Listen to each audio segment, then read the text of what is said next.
வரதட்சணை கொடுமை வழக்கில் தலைமை காவலர் பூபாலன் தலைமறைவாக இருந்த நிலையில் தற்போது தலைமை காவலர் பூபாலன் கைது செய்யப்பட்டிருக்கிறார். மேலும் தகவலை செய்தியாளர் ஜெகநாத் வழங்க கேட்கலாம். ஜெகநாத், வணக்கம். இந்த சம்பவம் தொடர்பான முழு தகவல்களை சொல்லுங்க.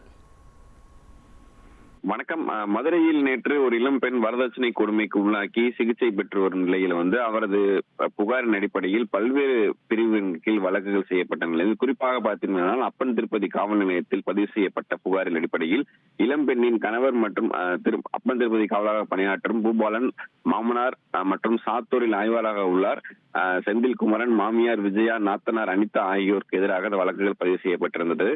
இவர்கள் நால்வரும் தற்போது நேற்று தலைமறைவாக இருப்பதாக தகவல் தெரிவித்தார்கள். இந்த நிலையில் பார்த்தீங்கன்னா எஸ்பியின் உத்தரவின் அடிப்படையில் ஊமச்சிக்குளம் டிஎஸ்பி பாலசுந்தரம் தலைமையில் தனிப்படை அமைக்கப்பட்டு அவர்களை மதுரை, விருதுநகர் மற்றும் ராமநாடு உள்ளிட்ட பல்வேறு மாவட்டங்கள் இவர்களை தீவிரமாக தேடி வந்தார்கள்.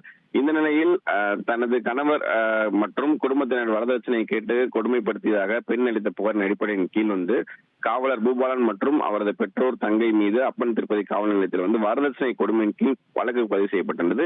தற்போது காவலர் பூபாலன் மற்றும் அவரது தந்தை சஸ்பெண்ட் செய்யப்பட்ட நிலையில காவலர் பூபாலனை தற்போது காவல்துறையினர் கைது செய்து கொண்டிருக்கிறார்கள். மேலும் பலரை தேடிக் கொண்டிருக்கிறார்கள் குறிப்பிடத்தக்கது.